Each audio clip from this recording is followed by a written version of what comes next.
ঘোমটাটা একটু সরাবেন, চাঁদ মুখটা একটু দেখতাম। না, আমার লজ্জা করছে। স্বামীর সামনে লজ্জা? স্বামী তো আজকে হলেন, এতদিন তো ছিলেন হবু দুলাভাই। ও তাই তো, আমি তো ভুলেই গেছিলাম আপনি তো আমার হবু শালিকা না। আপনাকে না বলেছি আমাকে হবু শালিকা বলবেন না। আমার কি দোষ? হ্যাঁ, আমি ফার্স্টে শুরু করছি? আপনি তো একটু আগে বলতেছিলেন আমাকে হবু দুলা ভাই, হবু দুলা ভাই। হ্যাঁ, ওটা ঠিক হয়েছে? আমি বলবো, 100 বার বলবো, 1000 বার বলবো, কিন্তু আপনি আমাকে হবু শালিকা বলতে পারবেন না। কি বলে ডাকবো? নীলা? না। ওগো, ওগো, শুনছো? শুনছো?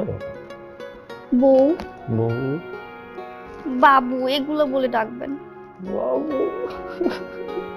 দেখছেন, ইচ্ছা থাকলে উপায় হয়। শালিও কিন্তু বউ হয়। এই, কি হলো?